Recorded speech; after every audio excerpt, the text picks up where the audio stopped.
Can we please rise for the Executive Mayor, Alderman Peter Texera? And for the Speaker of Council, Alderman Alan McLaughlin.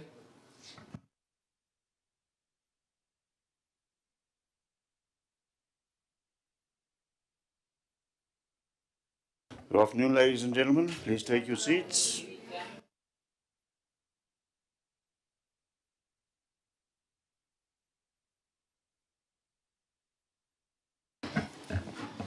Notice is hereby given that the third ordinary meeting of 2026 will be held on Thursday, 26 March 2026 at 1400 in the Council Chambers, first floor Civic Centre, Mayerton. Agenda, opening and welcome. Good afternoon, everybody. Once again, welcome to our third ordinary meeting of the year 2026. We've got quite a lot on our plates this afternoon, it seems, so I'm going to ask that we get straight on with the meeting. I thank you all for your attendance, and I look forward to your participation. Thank you very much. Mr. Chabalala? Applications for leave of absence. Executive Mayor? Thank you so much, Mr. Speaker. Can I please submit an application for leave of absence for MMC Motsamai, as well as HOD Katleo Mokoena? Thank you, Executive Mayor. Chief Whip? Thank you, Mr. Speaker. For Councillor Saluami, Janssen van Rensburg. Thank you. Thank you. Are there any other submissions? Good. Thank you. Do we accept the apologies? Thank you very much, ladies and gentlemen. Mr. Chabalala? Official notices. I have no official notices at this time. You can carry on. Thank you. Proposals of condolence or congratulations by the Speaker. Thank you very much. I just wanted to offer my congratulations to our two councillors who have birthdays recently or about to be. Both Councillor Maimani was on the 3rd of March and Councillor Mary Ann Myberg, MMC, is on the 28th of March. So, 2 days' time. Can we give him a clap? Thank you very much. Mr. Chabalala? Proposals of condolence or congratulations by other members. Chief Whip? Thank you, Mr. Speaker. We want to send a very heartfelt congratulations to Alderman Peter Texera for being selected as the mayoral candidate for Midvaal from the DA as our governing party here in Midvaal. Mayor, we're looking forward to a wonderful campaign and to having you back as mayor as the winning candidate. Congratulations.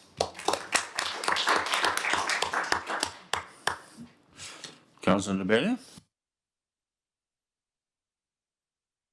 Thanks, Mr. Speaker. Let me start by congratulating the most famous team, which is Orlando Pirates.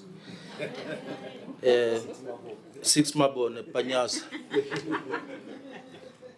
And then, Speaker, I would sincerely pass our condolences to one of our former ward committee member who was an activist in Midvaal. He has done a lot. He served through the ISN. He's been the ward committee member. He's been an activist. He was a close friend of the mayor. They supported the same team, Orlando Perez. So his name is Opa Mahakwe. So may his soul rest in peace. For those who wanted to attend the memorial service, it will be held at Pontebok, at the church there by the Healing Word, now at 2 o'clock. The funeral will be held at Sibuke. So let me pass that message. Thank you. Thank you, Councillor. Anybody else? Yes, Councillor Satori. Thank you, Speaker. I'd like to send my condolences to number 1 councillor in Midvaal, Bobo Mokoena. He used to attend whatever program. He was the most famous guy, and he used to help me accountable to disability sector. I'd like to send my condolences to Ward 11 and Ward 6. Thank you. Thank you, Councillor. Any other condolences or congratulations? Yes, Councillor Fullion. Thank you, Speaker. Speak my condolences to the farmers of Midvaal. I don't think we realize the challenges that we got. There is farmers that lost information that we got yesterday, more than 1,000 cattle. Synac lost more than 800. There's farmers that facing bankruptcy, and all the people that working on that farms is coming from Midvaal. So I think this thing is going to be much, much more severe than what we're thinking about. And then I want condolences for the opposition parties in Midvaal. Unfortunately, all of a sudden I see there's more parties in Midvaal, not only the DA. And I want to congratulate Alderman Corey Papers for using the DA board, a nice brand new DA board on the Gautrans Bridge. It's not our responsibility. Thank you. Thank you, Councillor Viljoen. Can we accept the congratulations and condolences, ladies and gentlemen? Thank you very much. Ms. Chabalala. Confirmation of minutes of previous meeting. Recommendation that the minutes of the second council meeting held on 26 February 2026 be approved.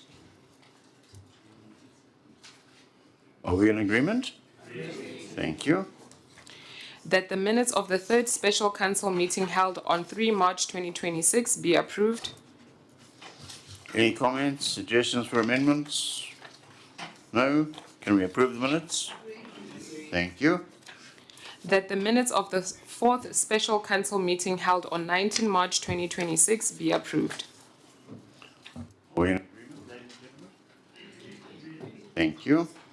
Ms. Chabalala. Question of which notice has been given? There are none. Motions or proposals deferred from previous meetings? There are none. The report of the mayoral committee. Executive Mayor.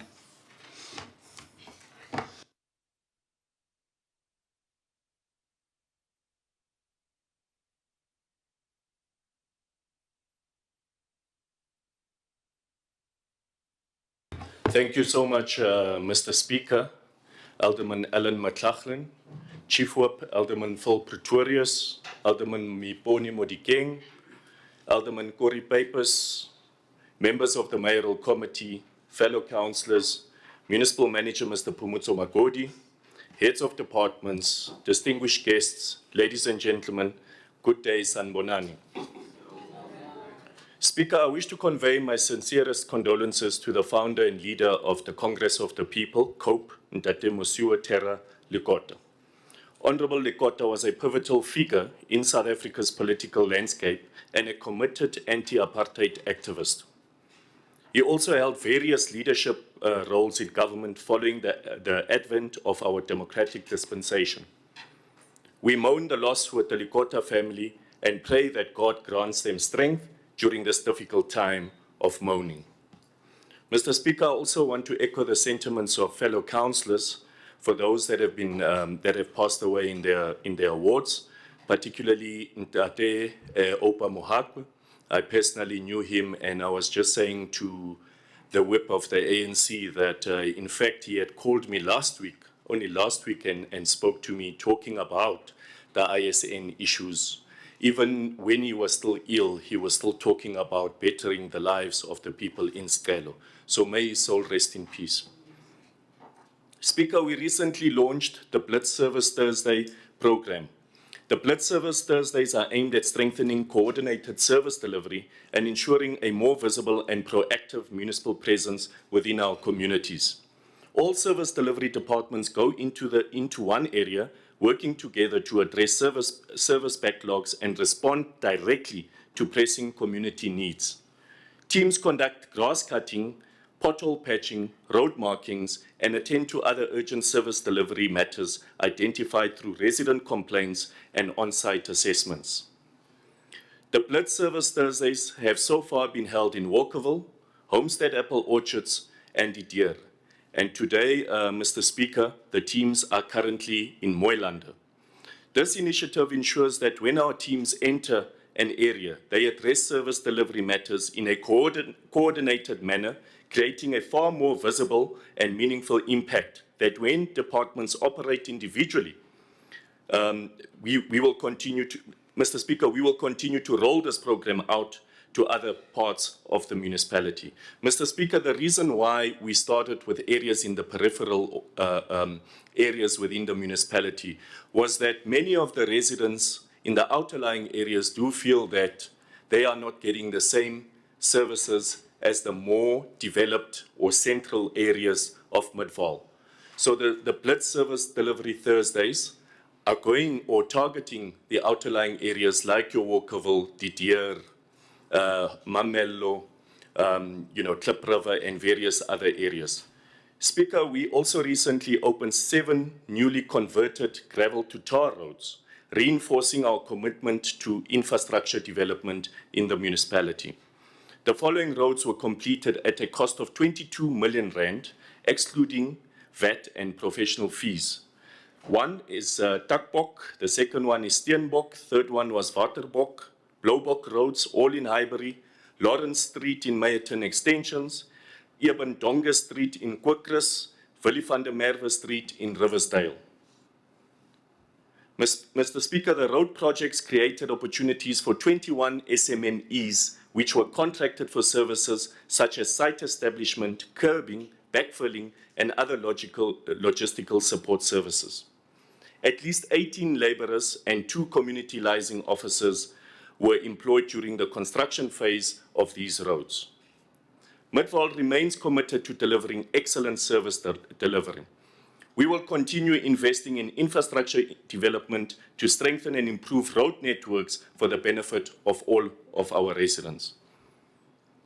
Speaker, I recently visited the Midvaal Skills Development Centre to assess its progress and observe its operations firsthand. The centre continues to grow as a beacon of hope and empowerment for our community. It currently offers a range of programs, including an accredited construction management course and a new venture development program. More programs will be introduced in the near future, further expanding access to opportunities for all of our people. As a municipality, we remain firmly committed to supporting the centre with the resources it needs to grow from strength to strength.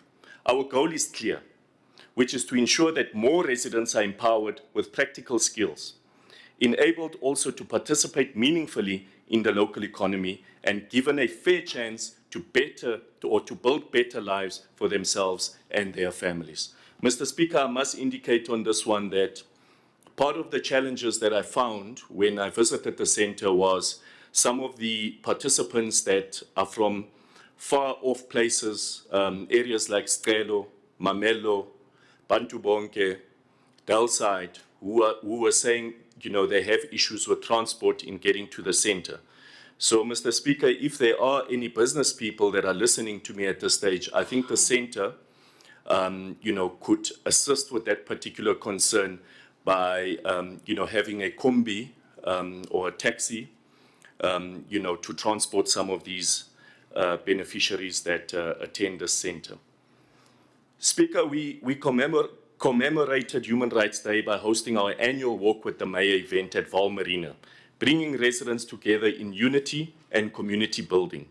The Walk with the Mayor initiative aims to promote social cohesion and encourage a healthy, active lifestyle. This year's event saw the introduction of a 10-kilometer route, catering to more enthusiastic walkers and runners alongside the standard 5-kilometer route. Participants enjoyed the scenic surroundings of Vaal Marina and a vibrant program of activities, including cultural group performances and aerobic sessions. The event continues to grow as a flagship community event, reinforcing Midvaal's commitment to building a united, active, and engaged community. Speaker, we have compiled and are tabling the draft Integrated Development Plan IDP document for the 2026-2027 financial year. This follows the public engagements held in October last year to solicit input into communities across our municipality. This draft IDP reflects the developmental needs raised by our communities and serves as a guiding framework for the municipality in addressing service delivery concerns. Speaker, we are also tabling the draft medium-term revenue and expenditure framework, MTREF, which outlines the allocation of resources to address the developmental needs highlighted in the draft IDP. According to Section 16, subsection 2 of the Municipal Finance Management Act, MFMA, the Mayor must table the annual draft budget at a council meeting at least 90 days before the start of the financial year by 31 March. I'm pleased to confirm that we remain well within the legislated time frame in tabling this budget. The total revenue for the 2026-2027 financial year is projected at 2.14 billion rand, reflecting an increase of 6.57% from the 2025-2026 adjusted budget. This projection is based on an anticipated billing with a prudent provision made for 90% collection rate through the impairment of debtors.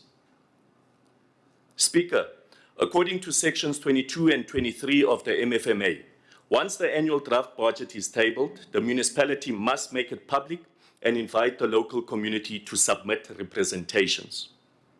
The Act further requires that all inputs received from the community and relevant stakeholders be duly considered before the final budget is approved.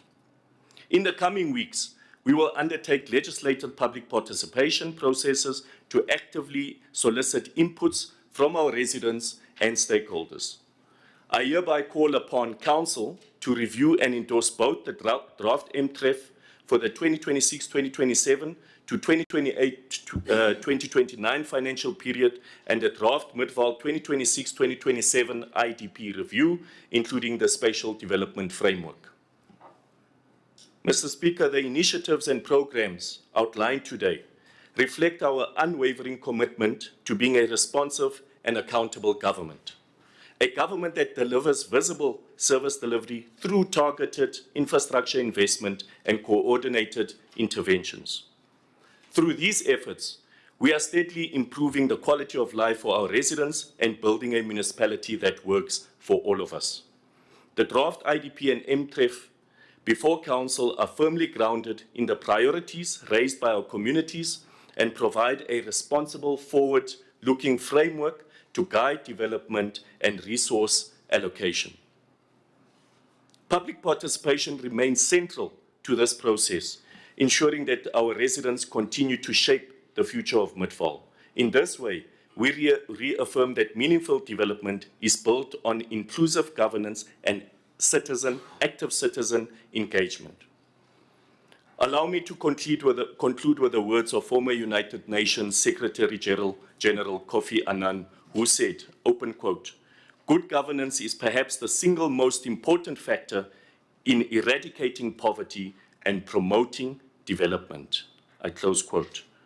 Together as Council, administration, and community, we will continue to build a capable, caring, and prosperous Midvaal and government that delivers for all who live and work in it. I thank you. Thank you, Mayor.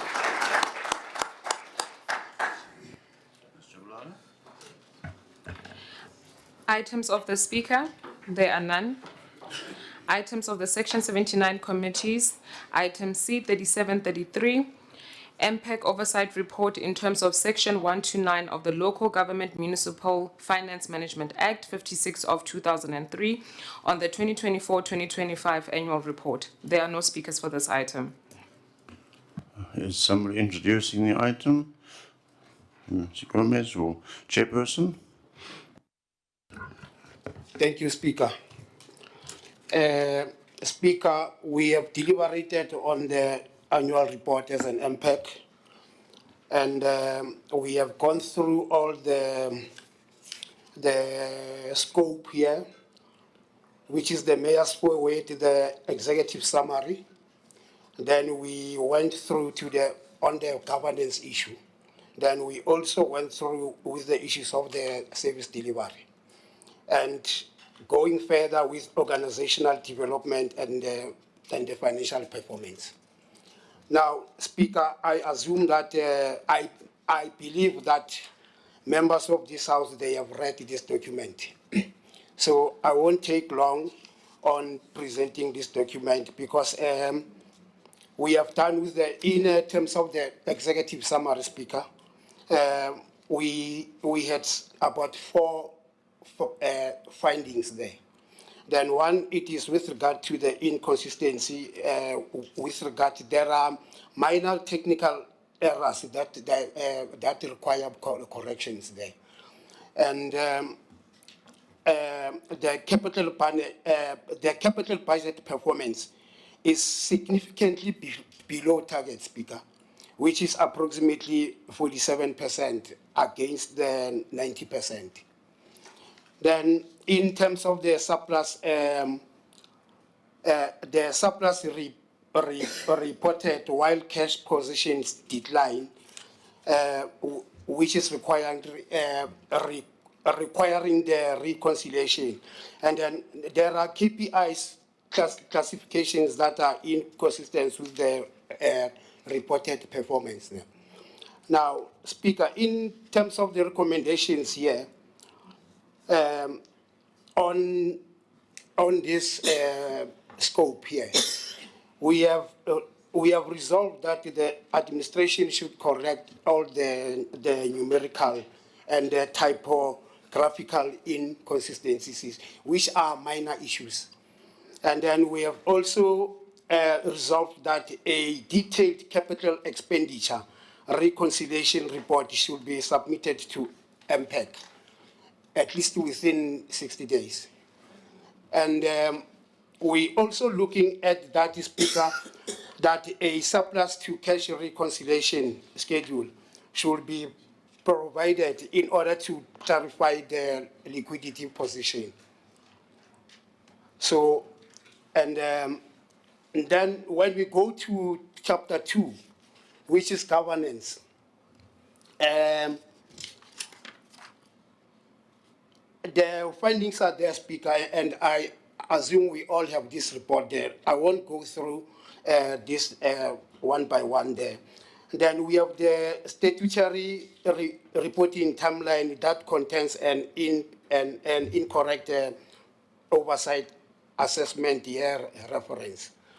Now, then we have 4.2 there that talks about the ICT governance framework and the integrity management policy that was last approved in 2020.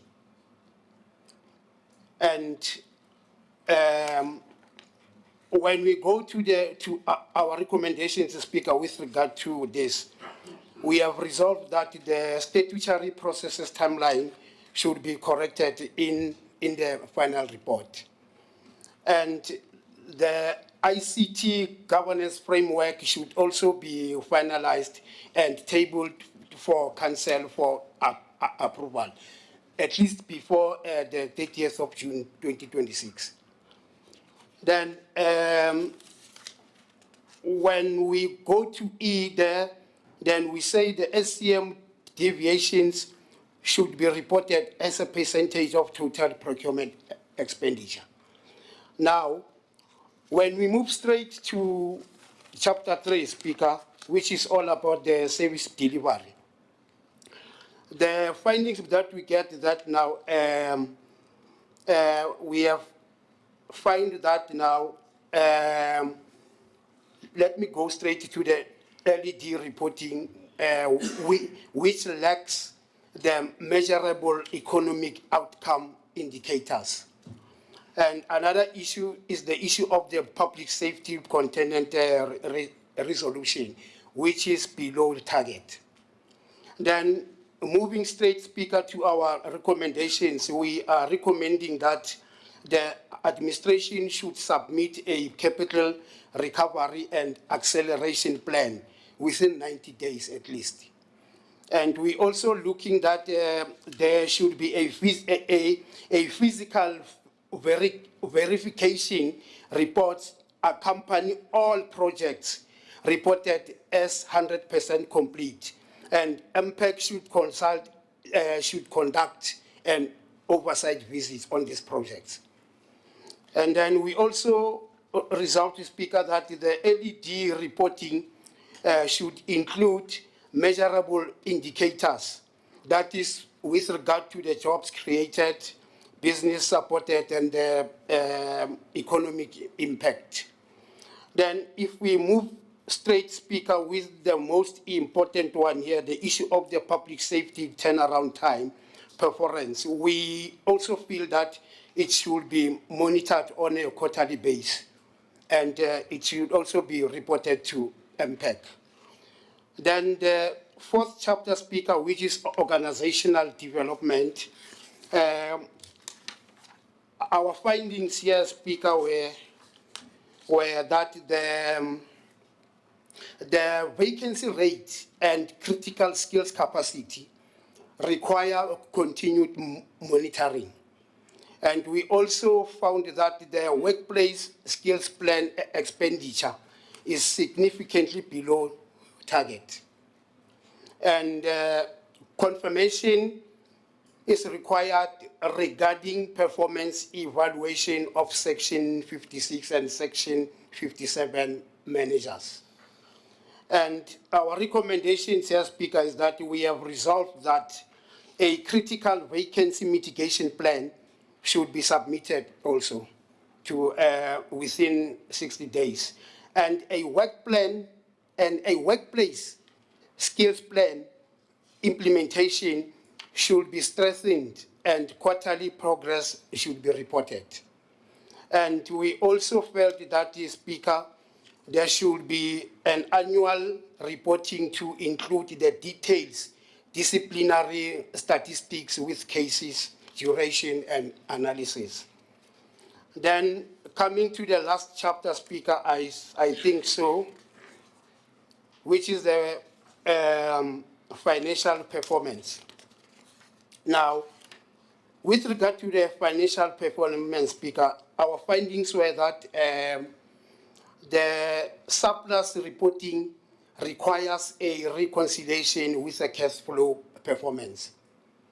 And we also found that the capital budget performance is inconsistent with the project level reporting. I know when I talk this, I'm now provoking MMC, I just in there. And then we also found, Speaker, that in terms of the financial performance, Speaker, the conditional grant risk exposure require continued monitoring and oversight, and ongoing oversight is required for irregular, fruitless, and wasteful expenditure. Then our recommendations here as MPEC, Speaker, was that we have resolved that we need to, that a detailed surplus and cash reconciliation report should be submitted. And also a capital expenditure and rollover schedules should be tabled to MPEC. And another one is that the liquidity reporting to distinguish the restricted from unrestricted cash. And the grant compliance schedules should be submitted to council, and the consequence management in respect of irregular expenditure continue to be strengthened. Then we have our overarching conclusion, Speaker, here that MPEC concludes that while the municipality demonstrates a strong compliance with financial reporting standards, then I think there is that, we must acknowledge that there is a strong compliance with the financial reporting standards, and also continues to achieve the clean audit outcomes. But however, the sustainability risks remain in capital delivery performance and ICT governance maturity. And also with regard to the issues of the skills development, investment, and environmental infrastructure management. Speaker, going down there, I think there is not much that we can raise, because this, they are mostly from the Auditor General's report. But, and I also believe that the councillors have read it. And I will also go to the recommendations there, down there, of which in terms of the recommendations, Speaker, we recommend that in terms of Section 129 of the Local Government Municipal Finance Management Act 56 of 2003, the annual report 2024 and 2025 be approved without reservations. But if the reservations are there, then we are fine, because this is the platform where it can rectify whatever the inconsistencies that we have made ourselves. But we will be happy if it can be adopted without reservation, Speaker. And we also recommend that the recommendations of the MPEC be endorsed, and that the mayoral committee should monitor the progress in the recommendations and give regular feedbacks to the MPEC. And we also note and we should also note the preliminary findings of MPEC on 2024 to 2025 annual report and questions and answers thereto. Now, this preliminary report and on questions and answers is attached here, Speaker, at the back as Annexure B. And I won't go through it, but this document as such, it deals with the actions for the admin to implement. Now, all what we have indicated here are the actions that we feel that the admin, under the management of the municipal manager, and then we think these are the actions that they should implement. On that note, Speaker, I am done with the report. But we are recommending, those are the recommendations there, that the report be accepted without reservations. Thank you, Speaker. Thank you, Chairperson. Are there any questions for the Chairperson, MMC Hutchison? Thank you very much, Speaker. Speaker, just on that 47, I need to percent on page 8, I need to just point out that it was an erroneous typing mistake. That was the mid-year figures. The closing figures at the end of the year was 91.57%. So if that adjustment can be made on the document, I think it will also make the chairperson of Impact very much happier with that outcome. Thank you, Madam Chair. Sorry, do you want to speak, or can I let MMC Gomez? Thank you, Speaker. I just wanted to query on page 9 on point 4.3.5 and then a little bit further down on point E. It refers to public safety, the complaint resolution is below target. I just would like to query, is that the department? Because if it is, could we please correct it to public safety and roads? Because the complaint rate, in fact, was the road section that was lower. So it does give a slightly skewed perception of public safety. So if it was the department, could I please ask that they correct it? Thank you. Chairperson, do you want to respond? Thank you, Speaker. As we were deliberating on this report as a collective with members of MPEC here, and I will feel happy if maybe they will also have the inputs with regard to the answering of the questions, councillors. But with regard to MMC Hutchison, yes, we have noted that MMC, and then thank you for that. Yeah, and then Councillor MMC, I think may I just, because we are working collectively here, can I leave this question to Councillor Lillian maybe to respond on this one? In fact, Speaker, I just want you to see that this report was not only for me as a chairperson, and in terms of performance, and then we should be able to know that now, so that you can see that all members of the MPEC, they are performing well. in our committee. Thank you, Speaker. So noted. Thank you, Chairperson. And you, yeah, and you said it's 4 point what, Councillor?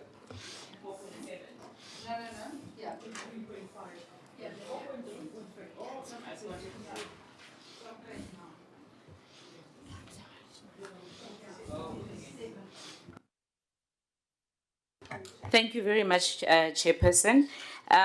This was actually on the annual report. We were saying that because I think it quoted something like 47%, so it was very below target, and it was That one we are done. okay. Yeah. All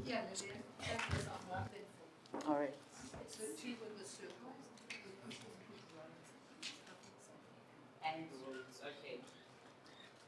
Speaker. Thanks, Speaker. I think that should just be edited to read public safety and roads because it is referring to the MMC's department. Point of before. Yes, Madam. No, thanks, Honourable Speaker. Speaker, I think we should maintain the decorum of the House. My understanding is that we call ourselves with the surnames, not the first name. So, Alderman Hutchison just said Lillian. Thank you. So noted. Thank you, Madam. Councillor Morkin, are you done? Done, Speaker. The MMC is right. It's her department, so it's public safety and roads. It should read that. We'll just amend that. Thank you. Chief Whip?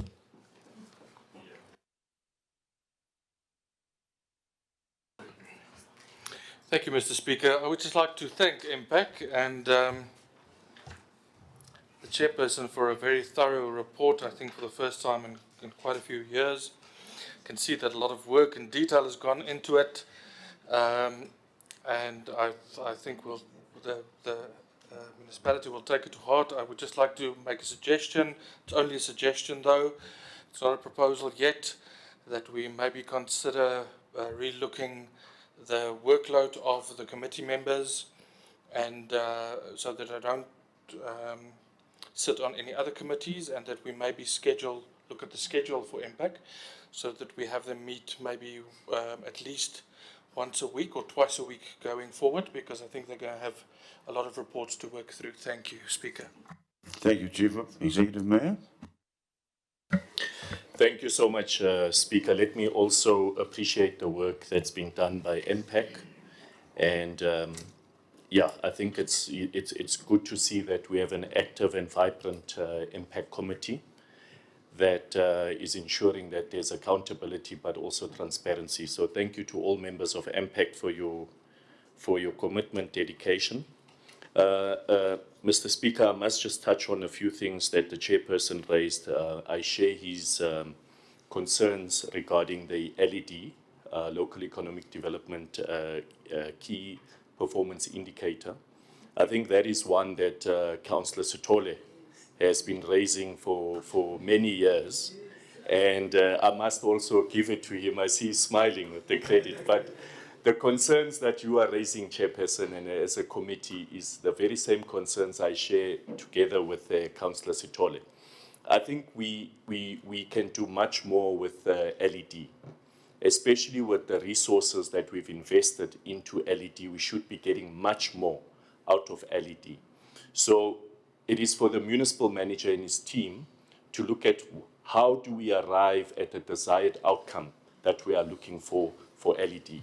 LED, just as a reminder to Council, is supposed to be advocating for the well-being of local businesses, employment of local people, promoting local businesses, ensuring that in capital projects, for example, our people of Midvaal benefit out of capital projects, etc.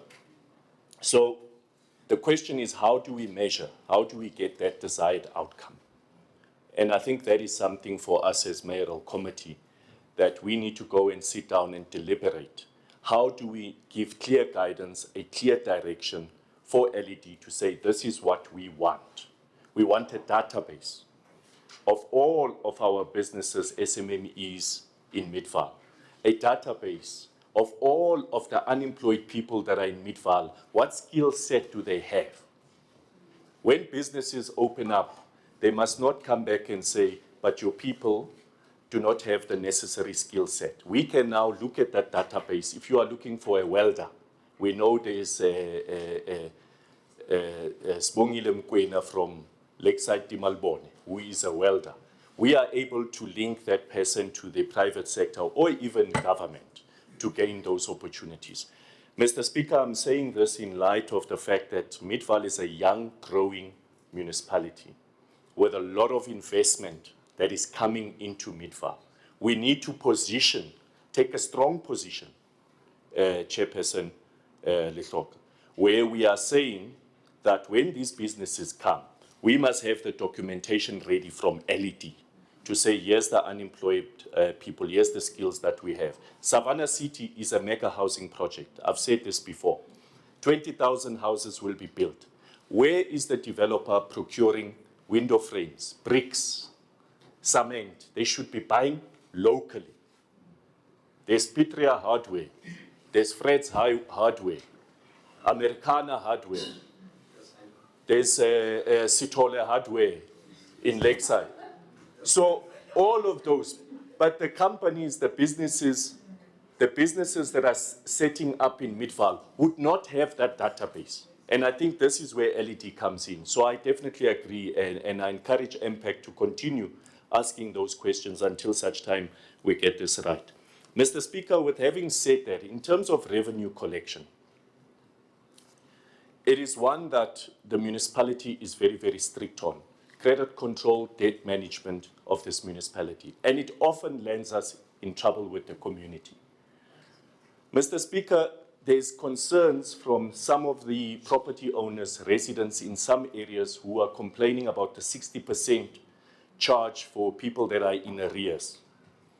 I just want to say to council, it is important that the municipality implements the credit control measure, because without revenue, we cannot do service delivery in this municipality. And I want to say that there are genuine cases where people cannot afford, Mr. Speaker, to pay the 60%, etc. Those people must come forward, make the necessary payment arrangements with the municipality so we can try to assist them. But Councillor Lehloko, I will not assist somebody who stays in Ward 10, Block G, who has 20 rooms, that is renting out to the people, using electricity, using water, and not wanting to pay for electricity, but making profit and an income. I will not support that. So how do we separate those people from the granny or gogo in Skelo who has no electricity, who's also been blocked? That gogo I want to help. But I can't help the business person who is crying also with the gogo and saying Midvaal is implementing 60%. How do we separate those people? So I think it's very necessary, and I'm saying this in light, Mr. Speaker, of the fact that we are in election season, and some political parties may want to campaign using all of these things, misleading the public. We must not mislead the public. We must be honest, we must talk what the truth is. We want to help the poor in our communities, but we are saying those that can pay, Chairperson, must pay. You can't be must stand and rust-stand, making a huge income every month, using electricity mahala and water mahala. You must pay. You must pay. But there are families, there are exceptions. There are those that cannot pay because they are unemployed. And those are the people I'm looking for, and that I feel that this municipality should assist. So I just thought, Mr. Speaker, in terms of the annual report and the revenue collection, I should raise that. Because finance, Mr. Speaker, they have an instruction to be very strict against those that should be paying that are not paying. We need to ensure that we get that right. Mr. Speaker, if we are not going to get that right, the biggest consequence will be tariff increases that are very high to try to balance the budget. We can't choke Peter to accommodate Paul. We can't do that. Everybody must bring in their part. So we are saying those that can pay must pay. Those that cannot pay, they must come talk to us. Let us help them. That is what I'm saying in essence, Mr. Speaker. Yeah, I think the other ones have been covered. So it's not 47%, Mr. Speaker. If that can be corrected on the report, it is 91 point something percent at 90.157 that we achieved. Am I right? Oh, I sound like the Jacob Zuma now. But Mr. Speaker, if that can be corrected on the report, if that can be corrected on the report, I will be very, very happy. Thank you, Mr. Speaker. Thank you, Executive Mayor. Ladies and gentlemen, there are no speakers for this item. Can we then pass the item insofar as the annual report? Yes, with those amendments, please. That's just the section that deals with the annual report. You will see there are also in-committee items under the same item. So for that purpose, I'm going to ask us to, those who are not part of the committee, to please leave the chamber, because we need to be dealing with in-committee items now. And so I'm going to ask we do that. And we will also switch off the video recording, but not the audio recording. We must retain the audio recording, but turn off the video recording, please, while we deal.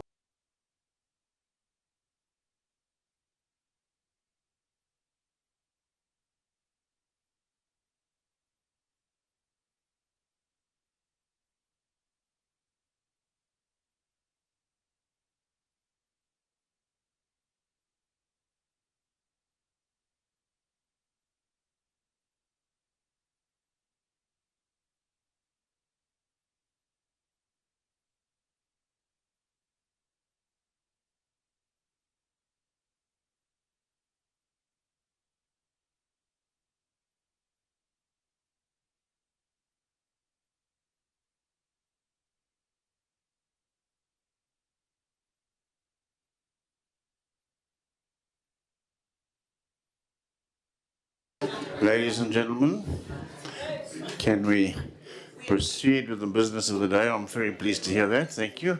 It means we may proceed. Thank you very much, ladies and gentlemen.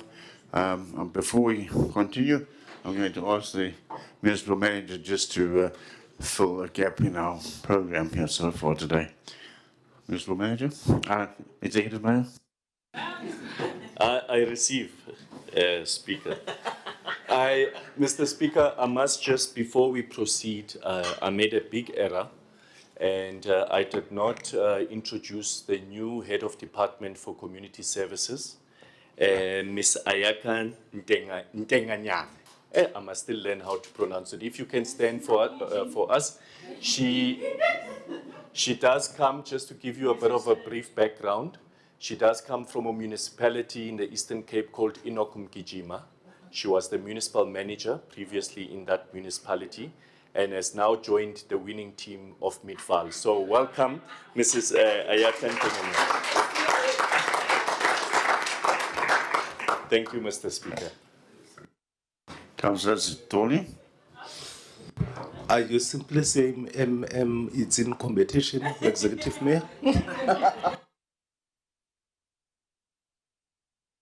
No. It was my error, Councillor. Thank you.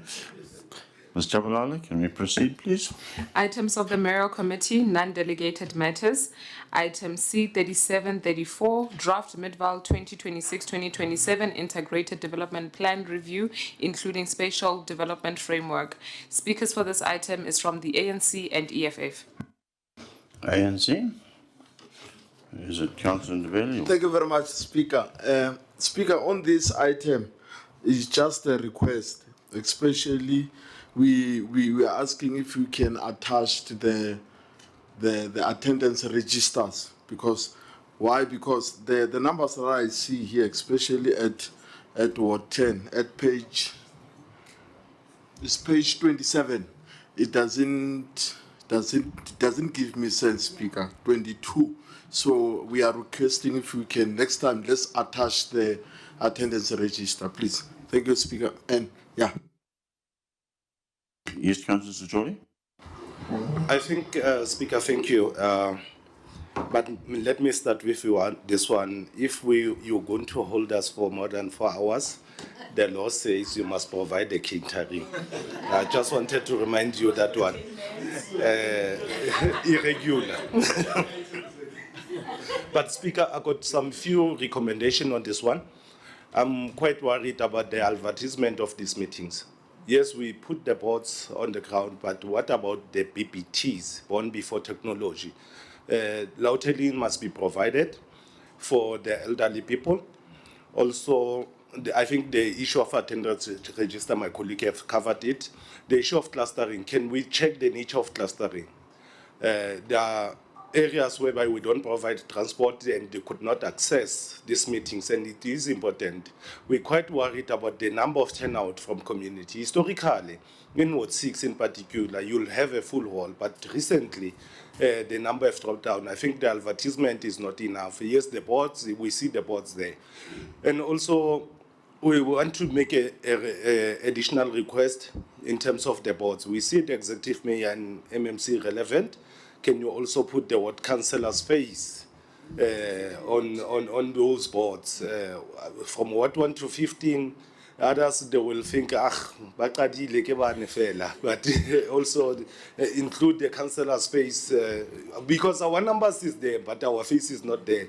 Yeah, thank you, Speaker. Thank you, Councillor. Oh, so sorry. In terms of Ward 4, we also request that the bottom part of Ward 4 to be isolated, must not be clustered. They must go to Kerk Descent. Please, thank you, Speaker.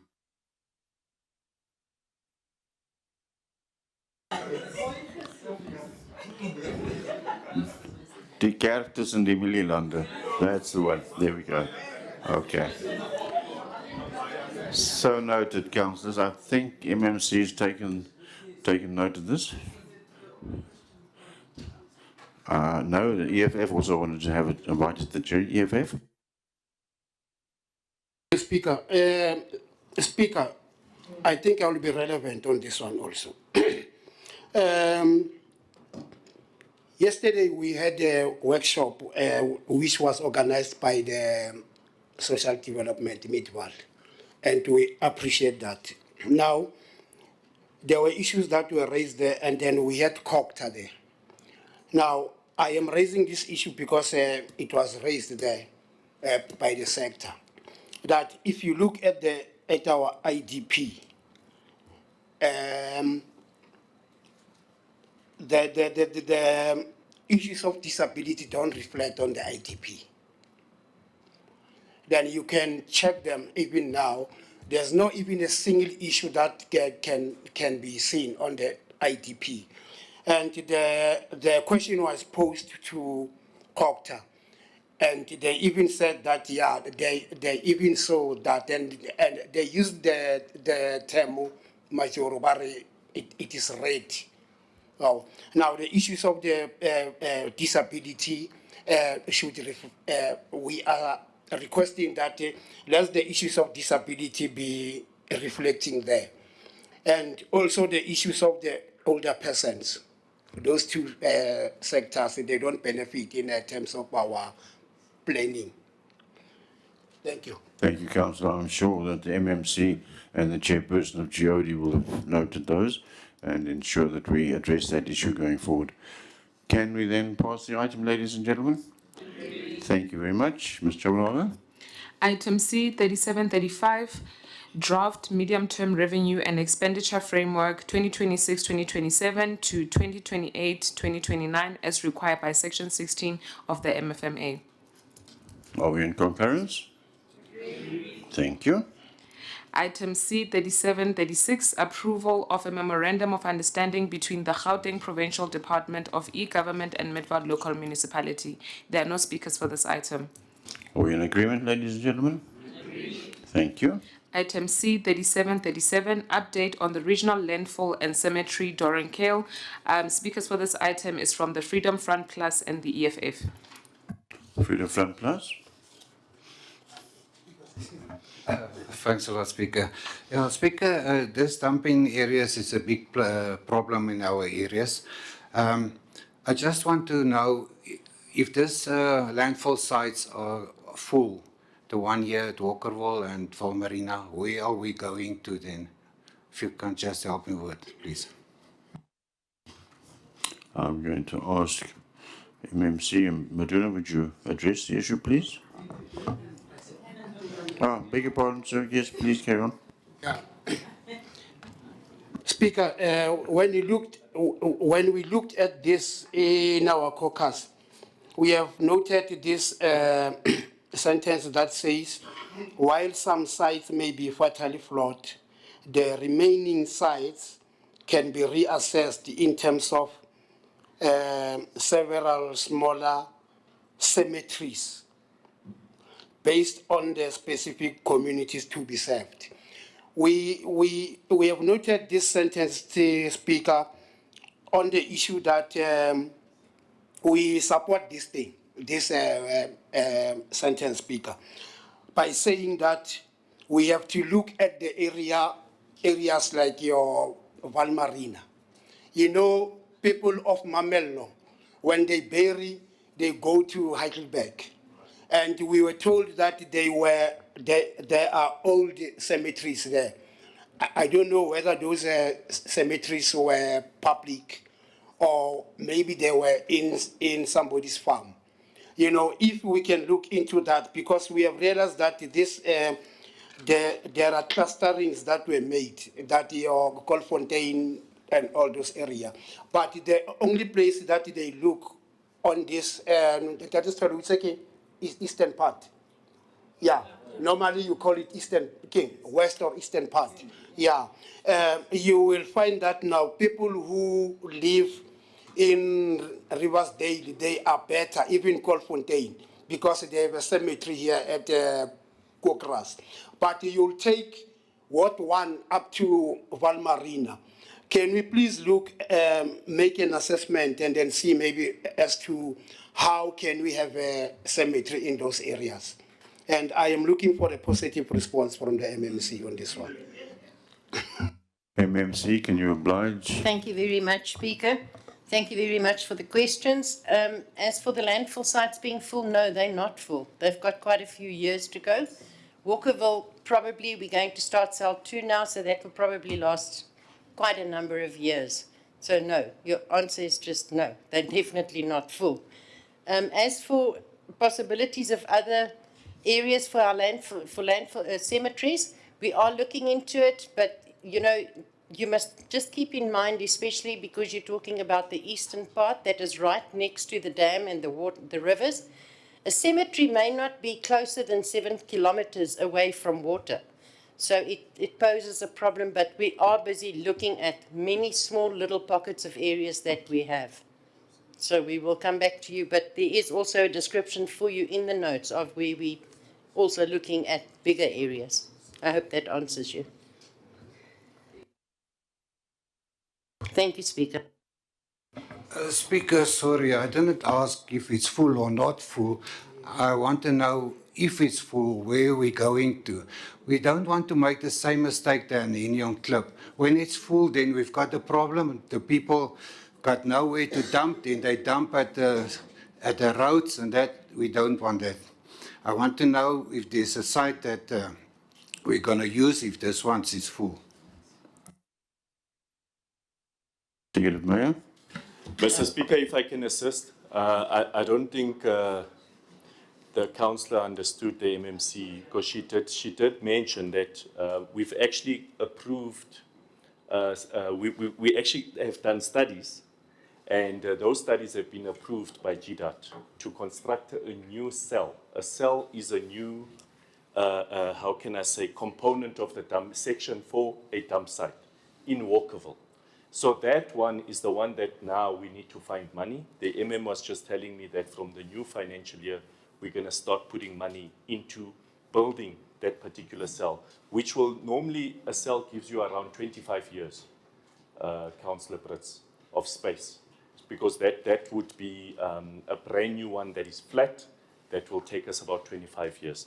The other option also, we're looking at trying to get Hennion Klip reopened. And I know the councillor has mixed feelings with Hennion Klip because part of the community is for a landfill site, the other part is not for the landfill site. But we are looking at, because there is still some airspace that is left for Hennion Klip, to get that reopened. Obviously, there's some compliance issues that the municipality needs to deal with. Because also we can't, Councillor Brits, just have one landfill site that is operating. we need to have at least 2, because people in Henny and Klip have to drive all the way to Walkerville. People in Riversdale must go all the way to Walkerville. But if we get Henny and Klip reopened, it will assist us to also minimize the illegal dumping. The other option, to now cover your question again, is to look for alternative land that is suitable for a new landfill site, but in a strategic location where it is as close as possible to different communities that cannot access Walkerville nor Henny and Klip. And Mr. Speaker, I think, you know, the waste management section, in terms of constructing landfill and even collecting waste, is quite an expensive exercise for this municipality and any municipality in this country. Earlier on, we approved the draft tariffs. In order for this municipality to break even, you know, in terms of collecting waste, we would have to increase that tariff by 28%, Councillor Brits. Now you can imagine that will be the end of all of us here as councillors by the communities. They will vote us out if we have to increase tariffs to 28%. So it's finding new ground. I agree with you. We need to look at in strategic locations, but we can also look at, there's a private cemetery in Uitgevalen by Celia that I've also said that we must look at that private cemetery that is there. Is that perhaps a potential that the municipality could look at? You know, maybe in the long run, we could potentially look at that ground and see if we could use that, because that's strategically located, Councillor Lihlopka, to deal with the problem that you are talking about of Almarina, even though it is not immediate, but it is much closer than going to Ratanda and Heidelberg for them to go and bury. So we are looking at various different options that, you know, because it is important as Councillor Brits that we do plan ahead for the future, both for cemeteries as well as landfill sites. I almost sometimes confuse the two, Councillor Lihlok, because in my mind at times it tells me that it's the same. Landfill site and a cemetery is the same, but because you end up there, where human but I must correct myself. I must correct myself on that. But for the immediate term, Mr. Speaker, is the Walkerville cell that we are done. The designs have been approved by GDOT, and we are ready to hit the ground for the second cell. Thank you.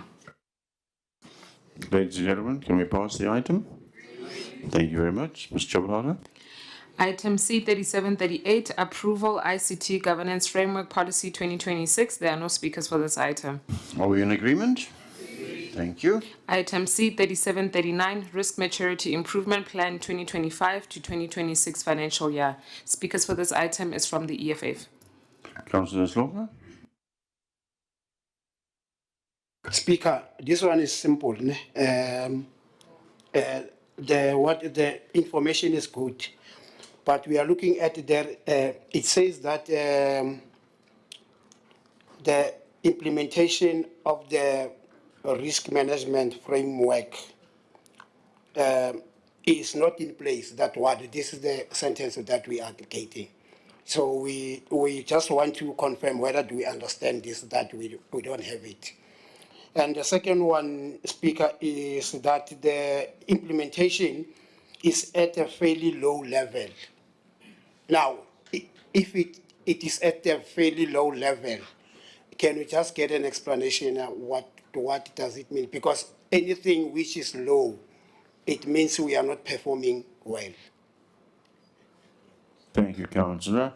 MMC Gomez, are you addressing the issue in the absence of MMC Motsamai? Thank you, Speaker. I am a little bit confused, Councillor, if you are on the correct item. Are you talking about the risk maturity improvement plan? Yes. Okay. Can you just point out to me exactly where it says that it is low? I cannot open my phone for that, but I made some notes here. I think it's under where there are indicators. It is a it is a table like, yeah. And then I think it's number 2 and 1 level, yeah, where it says level, it is level 2, yes, and then the indicators are the ones that I've been raising now. Okay, so Councillor, this particular one, or Speaker, sorry, this particular one is a self-assessment that we do that is provided by Provincial Treasury. The risk framework is in place already, but this particular one, I'm not quite sure how we would get a low score. The highest score that you can get is 5, and we have got a 4.9 on it, and it is expected to go up to a 5 once all the POEs have been gone through in the new financial year. So I think you can rest assured, Speaker, Councillor, that we are on par with our risk assessment. Thank you. Ladies and gentlemen, can we pass the item? Thank you very much. Speaker, can I just say what Councillor Hloka is looking for is on the following item. The score. This is the plan. Yeah.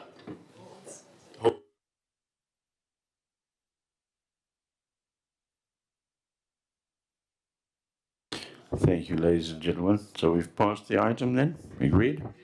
Good. Mr. Chabalala? Item C 3740, Risk Appetite and Tolerance Statement Review for 2025-2026 financial year. There are no speakers for this item. Do we agree? Thank you. Item C 3741, Report on Municipal Amendment Regulations on Minimum Competency Levels of 2018 in terms of the Government Gazette Notice R493 and Government Gazette 41996 of 26 October 2018, Progress Report January 2026. There are no speakers for this item. Do we agree, ladies and gentlemen? Thank you. Item C 3742, Report on Deviations from the Supply Chain Management Policy as required by the Municipal Supply Chain Management Regulations, month of February 2026. Speakers for this item is from the Freedom Front Plus and the EFF. Alderman Papers?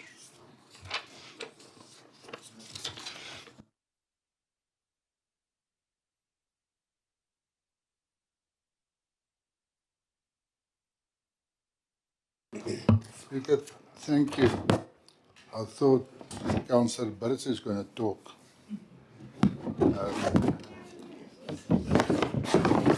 I'm surprised now that he's not talking. Speaker, this supply chain, I'm always on this. And I know Alderman Pat or Alderwoman Pat, she gives me the answers all the time. But I'm still concerned regarding this thing. We bought 10,000 liters water tanks. Now I just want to know, did we buy this with tenders or with quotations? Did we get quotations or did we get tenders for that? I just want to know that first, please.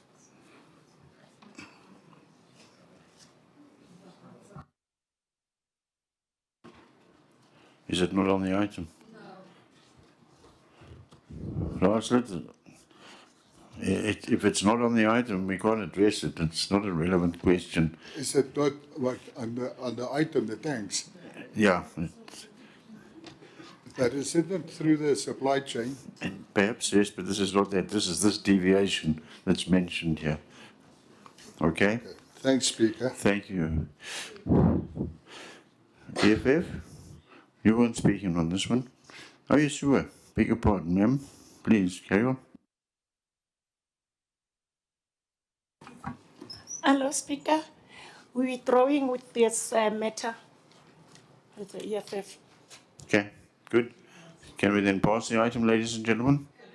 Thank you very much. Mr. Chabalala. Item C 3743, Report on Financial Results for the month of February 2026 as required by Section 71 of the Municipal Finance Management Act. There are no speakers for this item. Are we in agreement? Thank you. Item C 3744, Recommendation for Settlement of Outstanding Debt, Estate Late Aircrail, account number 40089683172 Nebraska. There are no speakers for this item. Do we agree? Thank you very much. Item C3745, request for approval to extend the acting period for Ms. K. Desire, Director, Financial Reporting, as Acting Executive Director, Financial Services, beyond 3 months. There are no speakers for this item. Sorry, Speaker. Yes, ma'am. Can we ask Mrs. Desai and the next item maybe to recuse themselves? Yes, please.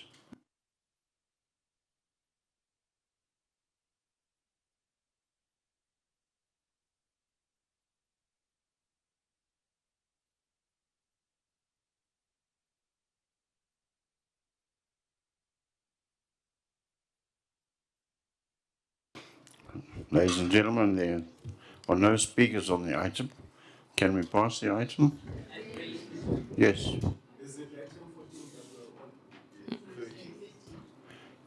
Item 13.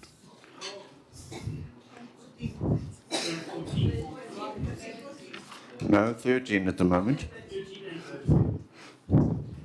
Yes, Councillor Sitoli, you're not on the speakers list for this. Yes, Speaker, just pick up this one yesterday when we get addendum whereby the original acting for engineering, it was saying Mr. Mukwevu, but the addendum, it says...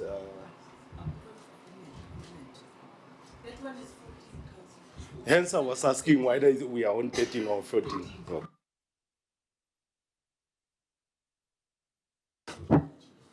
We're still on number 13, which is the one, the approval to extend the acting period for Ms. K. Desai, who is the Acting Executive Director for Financial Services at the moment.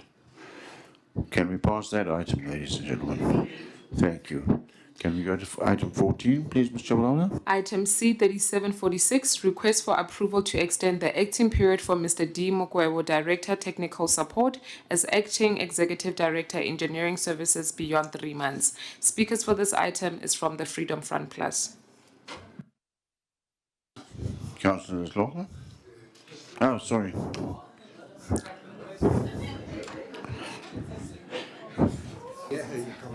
Jumping sides, yeah, yes. Alderman Papers? I hope this is on. I hope this is in the agendas. This extension of this employment, we don't agree with this thing. The question I want to ask: why are we doing this again? Why must we get extension again? I just want to get the answer first. Thank you. Who's addressing that? Councillor Sitoli? No, thank you, Speaker. According to the item, it says requesting for extension for acting, but the addendum says requesting for approval of appointment. So why are we extending the acting? Hence, we are going to appoint for that department. Thank you. Councillor, will you do it, please, MMC Gomez? Thank you, Speaker. Okay, so to address the first one as to why we are asking for an extension. So as you know, every time we have an acting executive director, we have to get, it's for a period of 3 months. So last year, the remuneration packages changed. So although the advert went out and there was a recommended candidates, they turned it down, which meant that we had to re-advertise again. So we have to go through the process of having somebody in the acting position. We cannot be without an acting executive director. So this is hence we have extended it. It is up until the end of March, so we do need to have somebody acting from the 1st of April. And then, Councillor, to answer your second question as to why we have this one when we have another one, the new item that has come through is that there is a recommended candidate, but until they actively start, we still need to have somebody in the acting position. So we still need to extend the acting position until the new person, once we have agreed in council that we will offer them the position, they have to sign it, they have to leave their position and start here. So there will be a gap, and for effectiveness in the municipality, we need to have somebody acting in that position. Thank you. Okay.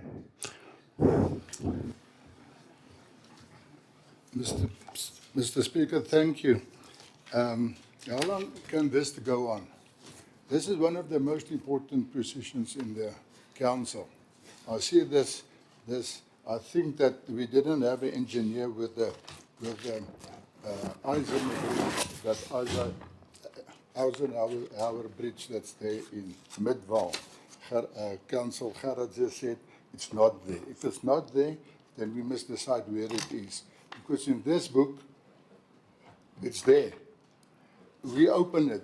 Most of these councillors were standing there clapping hands, and now it's a big problem in that area. Now it's not our problem. Now we say it's not So our point bridge. of order, Speaker. Yes, MMC. I fail to see how any bridge is relevant to an acting position for an executive director. I need to agree with the MMC, Alderman. It's not relevant to the item we're discussing.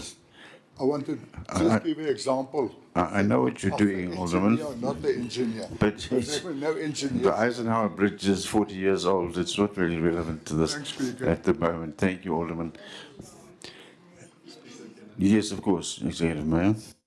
Mr. Speaker, just to go back to Alderman Paper's question. So immediately, once the candidate, the agreement is reached between the MM and the candidate to appoint, the acting position will then, it will cease immediately and fall away.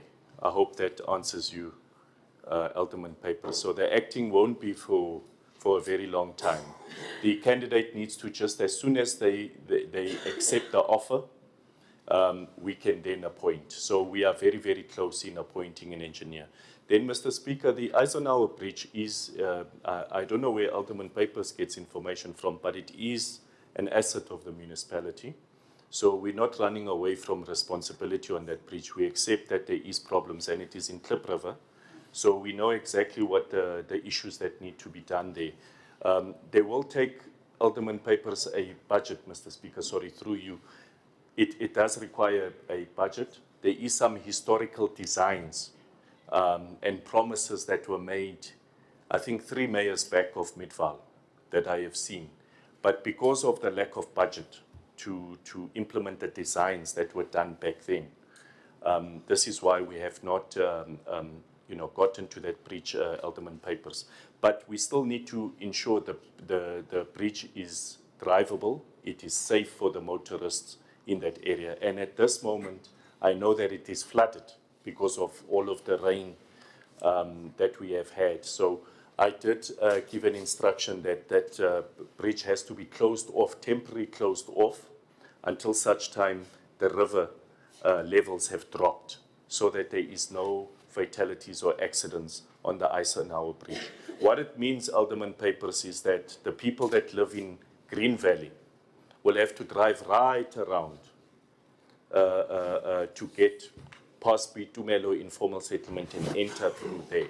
They can't go over the bridge or come from Gardenvale or Garthdale in that area. They have to go right around, but it is for their safety. Thank you, Mr. Speaker. Thank you, Executive Mayor. Yes? Is it possible that somebody from council can just get in contact with that people? Because nobody talks to them. Now they're on my back, because they say they've given me all the documents that they gave me, but there's no feedback then. The people there says there's no feedback. So I'll just tell them now exactly what the mayor said. Then maybe they'll will be happy with that. Thanks, Speaker. Thank you, Alderman. Good. Councillor Brits, you're pushing your luck here. Speaker, I just want to come back to Alderman Pipers. There's 2 photos. The one that has been fixed, the bridge has been fixed, and the other one where the bridge has been damaged. This bridge must have lost a couple of years, but the way it's fixed is not good. So we have to look to our people, the contractors who fixing our bridges and things. Because if a bridge is not holding for a couple of years, then it's going to be bad. We can't get people to fix bridges and fix anything, but it's not right. Councillor, while I accept what you're saying, it's not really relevant to the issue, so it's not part of this debate. Perhaps you could have raised it somewhere else. I know, in but the I right want to thing. come off Alderman papers. I hear what you What you say. Thank you, Councillor. Yes, certainly, Executive Mayor. Speaker, I also don't want to now dwell into this, but just to give the councillors a bit of a background. So that Eisenhower Bridge, the way that it is designed now, it was a temporary solution. It was designed that way around 2014. There was a proper design for a proper bridge, which is still there. And I know where you're getting your information from, Andre and Roxy du Toit. So I know the right team. The mayor knows everything. So that bridge, they're in possession of the original design of the bridge, which back then in 2014 was going to cost the council 6 million rand. The council did not have 6 million rand at the time. That's why they then got a contractor who was appointed, which was Henry at the time, and they designed a temporary bridge which exists there now. The ideal situation, Mr. Speaker, is to break down that temporary bridge and implement a proper bridge. We would have to do new designs because the river has changed, it's widened and everything. But it will cost us council a lot of money, Mr. Speaker, and I agree with them that at some point it needs to be done. Thank you, Mr. Speaker. Thank you, Executive Mayor. Ladies and gentlemen, may we pass the item? Thank you very much.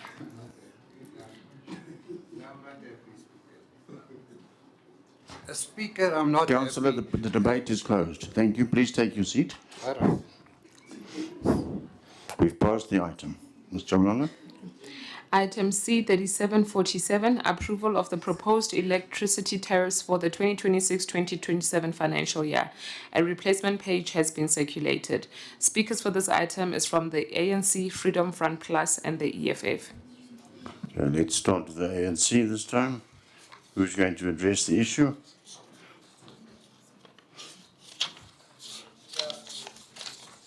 Speaker, thanks.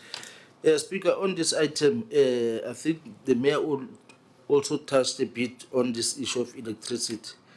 When you buy electricity, you pay close to 60%, which currently is a problem to our communities. So we feel that this item, Speaker, it is not correct. If you recall, when we were raising the tariffs, we were raising from 12%, but for the 21.9 to be approved by council, it will be suicidal. So I don't see us supporting this item, Speaker, as the ANC. So we object this item. Thank you, Mr. Speaker. Thank you, Councillor. Councillor Locker, are you addressing the issue? No, Speaker, we're fine. We are withdrawing from this item. You? Freedom Front? Speaker, yeah. Everything is going up at the moment. It's petrol and it's electrical and everything. And we must see how can we accommodate our people in Midvaal. These companies, everybody is going to be getting high expenses and everything of the electricity. And if we can help the people from the municipality side, I will be glad. Thanks. Thank you, Councillor. MMC Hubbard? Thank you, Speaker. Through you. Just to Councillor Ndebele, Speaker, this item is the cost of supply study. So this is not the annual increase on the rates itself. So this is an indication of the cost of supply for Midvaal's electricity, and that is done by a NARSA format that we provide the data, and that's for the next 5 years. Councillor, as I explained, we had a public interaction last night. I would have liked you to join that because we had deliberated on the item intensely. The thing is, what I said there last night is we must just remember, so we're asking for a bridge here, we're asking for increased network upgrades, we're asking for solar. This is NARSA telling us, Midvaal, you are 21.9% behind your cost of supply study. So you guys need to catch up somewhere in these 5 years. It doesn't say that we need to implement the 21.9% this year or next year or the following 3 years. But it's basically just a warning saying, listen, you guys are 21.9% behind on your cost of supply. You need to catch up because this is what it costs you to get your electricity to your clients. Without this, we are actually at the moment, we're making a 3% profit on our electrical supply.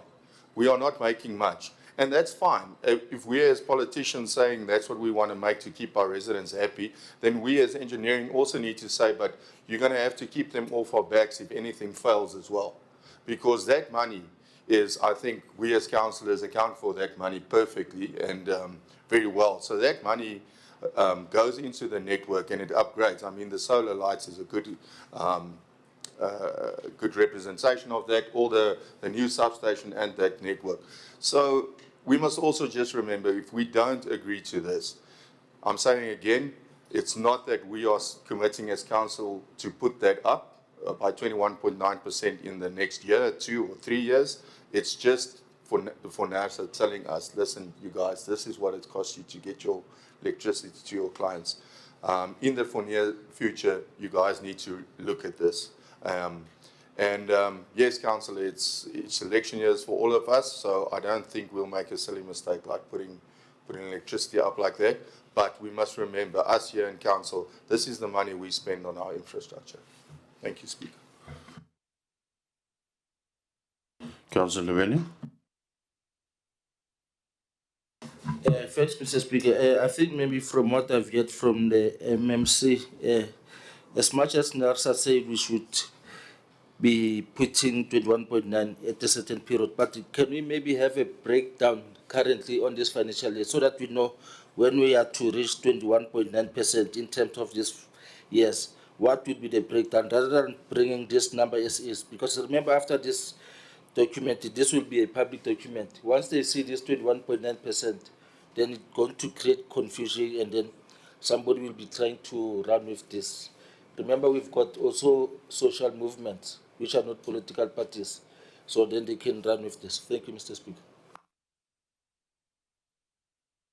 Thank you, Speaker. I think the adjustment, I think that's the biggest concern of every politician in the room, is going to be discussed at the budget adjustment meetings. That's where the new tariffs increases will be discussed. And that's, hence we did the item earlier, that's a draft budget. So, I mean, that's where the input of the councillors will be. As it stands now, Councillor, there is no mention of any increase for the cost of supply study. Once that item reaches, we'll also deliberate about that. Thank you.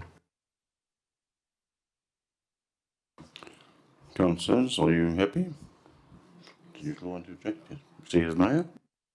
Speaker, if Councillor Ndebele goes back to the draft budget that we approved earlier, it tells you what the proposed increase is for electricity. It's 9.5%. That's what we 10%. 10%, we're taking that to the communities. So we are going to, that is what we are proposing. Remember the increase from NASA. The increase from Eskom that's approved by NERSA is 9%, 9 point something percent. So we are putting it at 10%, not 21. The 21% is the cost to supply electricity in Midvaal, our costs. And I just want to check, maybe the confusion, Mr. Speaker, if we could just have a look at recommendation 2, because I'm not sure with the councillors, the recommendation there, how it's reflecting on them. It says here not approved, to be considered. So the previous item was saying approved, and maybe that's where the confusion is. Is that how it reflects on your agenda? Okay, so there is an addendum. Yeah, there's an addendum. Maybe we should have said, Mr. Speaker, that there is an addendum. So that has changed. It's to be considered, not approved. I think that's why the ANC had a problem with that. Okay. So, Mr. Speaker, the proposal is on the draft budget, and if they look at the addendum, it tells you that just to be considered. So it's basically the cost, what costs the municipality to supply electricity, the transformers, the cables, all of those type of things. Thank you, Mr. Speaker. By the way, this is what that's how we're supposed to increase by that much as a municipality. Can we pass the item, ladies and gentlemen?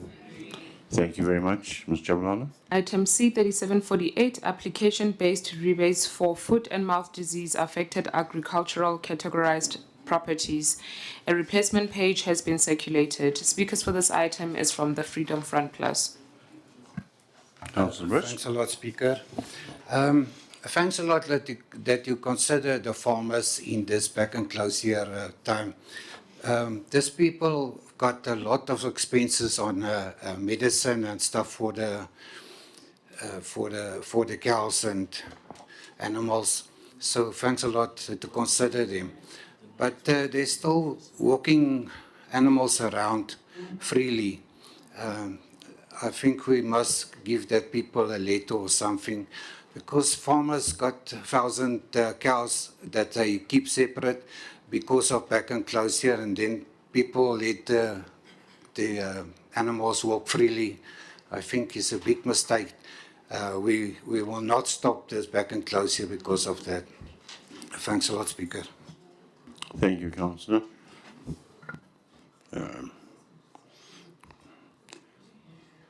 MMC Hutchison, are you going to address it?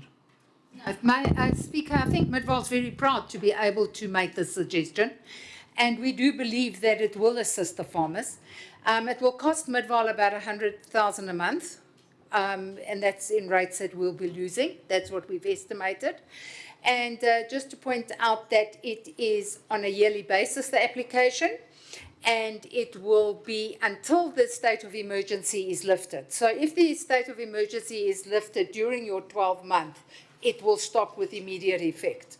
So there are also certain criteria that have to be filled in. It's just not anybody that can apply. You have to submit your letter of positivity, etc., etc. But I do think it's a very good initiative. And just to say that I want to thank the Mayor for having highlighted this. I think it is extremely important to our communities.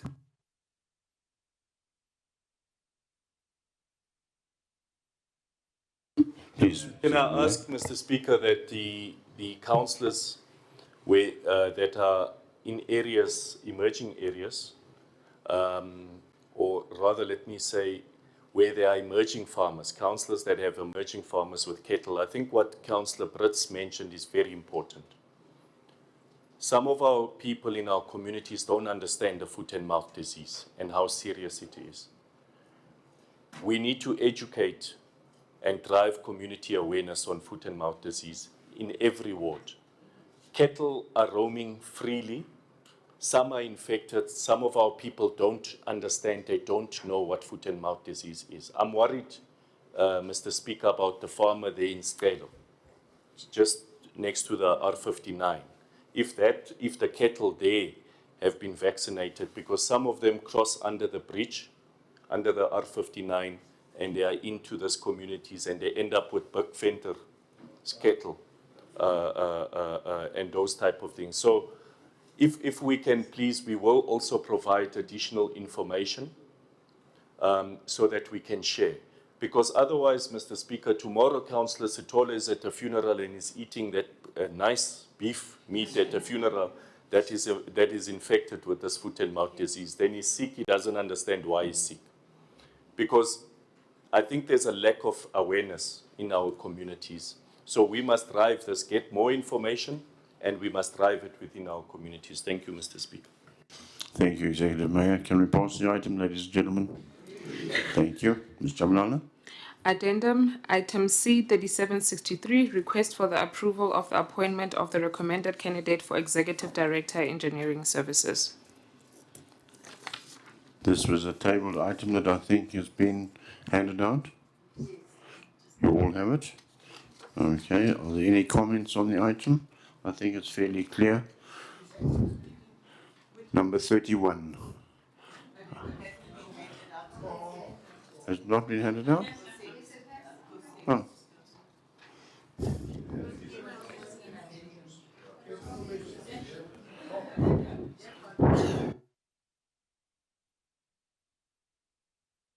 Yes, absolutely. Please, MC Gomez. Thank you, Speaker. So this was emailed, so the councillors might just not have seen it. But this particular one is the request to give approval for the municipal manager to engage with the candidate for the Executive Director of Engineering Services. So the whole process has happened. A candidate has been identified. They have gone for their competency assessment. We would like to give the MM approval to go ahead and offer the appointment. I think what is quite important on this particular one to note is that there is a second candidate as well, and should the first one, for whatever reason, refuse the offer, then we can revert back to the second candidate as well. Yeah. And maybe just on the item when you do get it, on point 1, it did perhaps mention engineering community services by mistake. It has been corrected, so by the time you read it, it will probably be fine. Yeah. Are we in agreement, ladies and gentlemen? Thank you very much. Mr. Chabalala. Items of the Mayoral Committee delegated matters to be noted. Official notices of the Executive Mayor. Mayor. Mr. Speaker, we've received concurrence from the MEC that I think it's about time. It arrives at a nice time during Easter.